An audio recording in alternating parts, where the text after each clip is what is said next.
In this video, we're going to talk about color theory and color symbolism and how we can use colors to our advantage to enhance our storytelling. Before we get into how we can use colors to our advantage, we must first define color theory. Color theory is the symbolism of colors and how colors interact and work together to create cohesive imagery. We must also understand how colors are organized on a spectrum, and we organize them through the color wheel. The color wheel is the organized codification of the colors. It is organized into 3 wheels. Primary colors are colors that stand on their own without mixing. Secondary colors are the colors that are created by mixing primary colors. And tertiary colors are the colors that are made combining primary and secondary colors. Primary colors are blue, red, and yellow, and again they stand on their own. Secondary colors are orange, purple, and green, so you get orange by mixing red and yellow, combining 2 primary colors. Tertiary colors are categorized by the colors in which they are combining, so the primary and the secondary. So if you combine yellow and green, the color you get is yellow-green. If you combine red and violet, you get red-violet.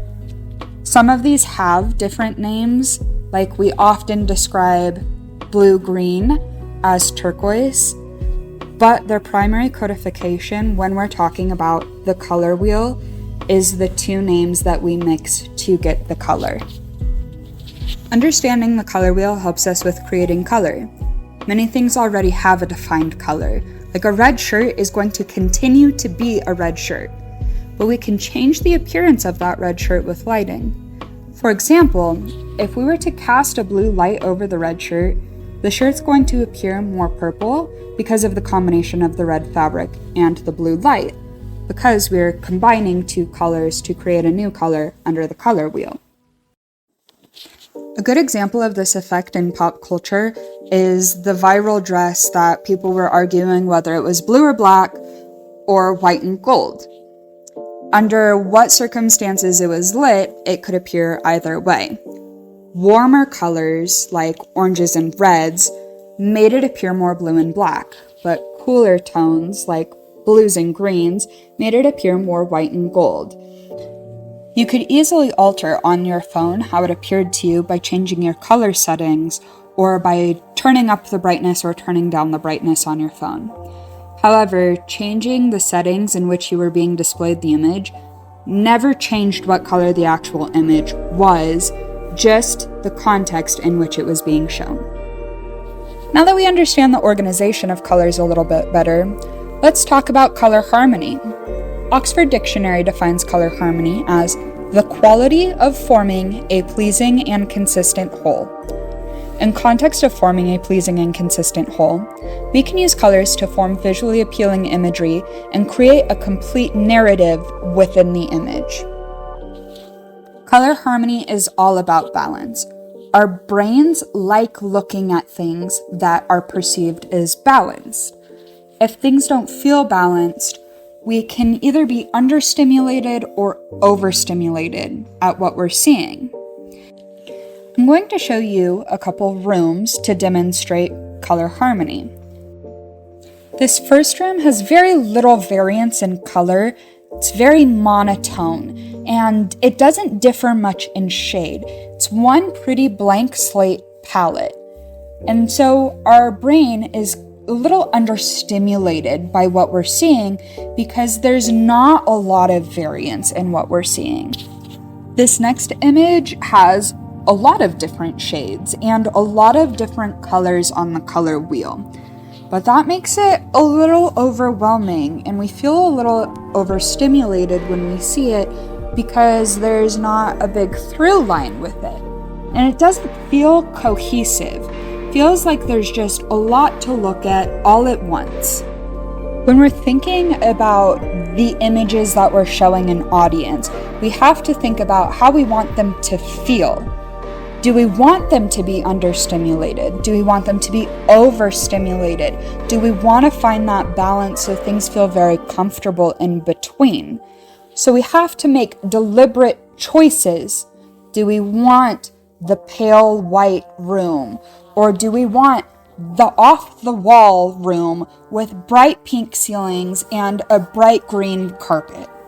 In a different context, we can use color harmony in the context in which the colors complement each other. Colors that are right next to each other on the color wheel are very complementary and they blend very well. However, colors that are opposite on the color wheel contrast.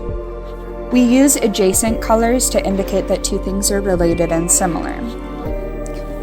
If we apply these colors to characters who are wearing colors that are right next to each other on the color wheel indicate some sort of relationship that's pleasant. They could be dating, married, friends, or related, but they have some sort of positive relationship. In contrast, colors that are opposites on the color wheel usually indicate that those characters are in some sort of conflict. They could be enemies, they could be in an argument, but there is some sort of inherent conflict between opposing colors. Opposite colors on the color wheel inherently create contrast, and contrast is a really good way to highlight an important visual. A red flower against a green background is going to stand out more and seem more important because the contrast and the opposition of the colors. The image that I'm showing right now is a yellow balloon on a blue background. The majority of the image is blue, but the balloon itself is yellow. Blue and yellow are direct opposites on the color wheel, so our eye is naturally drawn to the smaller thing in direct contrast to the majority of what we're seeing. Color context is the concept that colors will appear different when used next to a different color. I'm going to show a series of images. This first image that I'm showing, the color that we are focusing on is a lighter purple shade, and it's surrounded by both a blue block and a pinker block. In the blue block, the purple block looks warm, but it looks a little bit smaller, especially in comparison to the purple block in the pink square, whereas that one feels colder, but it looks a little bit bigger. However, if we were to overlap these blocks, we would find that they're the exact same shade and the exact same size. Now let's look at this red square. If we were to overlap the red in each of these blocks, it would be the exact same, but it looks different and evokes a different emotion between each block. In the black square, the red feels very defined, very big, very powerful. In the white square, it feels smaller, feels a little bit less powerful, less in your face. In the orange square, it's almost non-existent. And in the blue square, it's there, but it feels a little bit mysterious. It's not quite as powerful, as sharp as the black, but it's not as subtle as in the white. It lies somewhere in between on its emotional scale. Colors have long been used to evoke different emotions and symbolize various messages. The next series of images are common symbols of colors. I will preface this section by saying that the symbols that we're applying to these colors are in Western cultures. In this section, I would also like to give credit to the Interaction Design Foundation.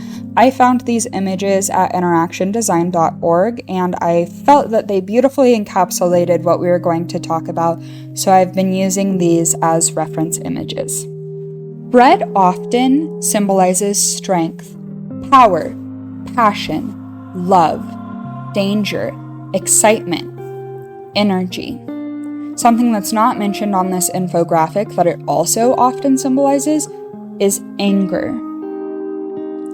We often associate orange with freshness, adventure, creativity, warmth, happiness, attraction, and success. Yellow also often feels warm and happy. And we also get cheer, optimism, caution, energy, and intellect. Green evokes feelings of luck, growth, envy, freshness, quality. It also reminds us of nature because many plants are green, and wealth because a lot of money in Western cultures is also green. Blue often represents peace, sadness, calmness, trust, loyalty, depth, and authenticity. Purple is associated with wisdom, imagination, spirituality. It's also associated with luxury, nobility, royalty, and mystery. Purple is actually a very hard color to make, and it does not show up often in nature. So historically, purple was not a color you could have for clothing unless you had a lot of money. So it's associated with royalty and luxury and nobility because the only people who could afford things that were purple had a lot of money because of how hard it was to make. This also ties into mystery a little bit because purple is not a very common color in nature. White reminds us of peace, innocence, simplicity, purity, cleanliness, emptiness, and goodness. White feels like a blank slate, so there is nothing evil about it. It's innocent, but it's also empty. Black evokes boldness and formality, sophistication, elegance, but it also has an air of mystery to it, and it reminds us of death. Much like codifying relationships with color harmony, we can also codify the individual characters with colors and color symbolism. And then we can define the characters by their colors and give the audience a cheat sheet into the personality of that character. A recent and notable example of this is Glinda and Elphaba in Wicked. Glinda is defined by pink and Elphaba is defined by green.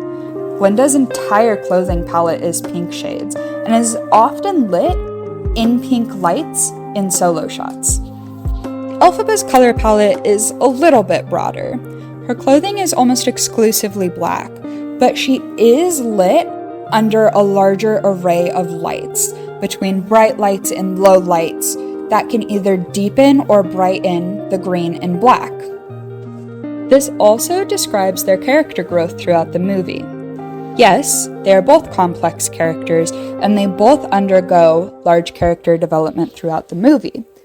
However, our main focus throughout the story is Elphaba, and she is designed to be a more complex character, and we are supposed to be more sympathetic to Elphaba than we are to Glinda, especially by the end of the movie. Therefore, we see Elphaba in more complex clothing, in more complex lighting, to associate her as a more complex character. That's not to disregard that these two characters are completely defined by their colors. Elphaba is always visually represented around green, and Glinda is always visually represented around pink. This goes a step further when you look at the costuming of all of your lesser characters. They're almost exclusively wearing blue.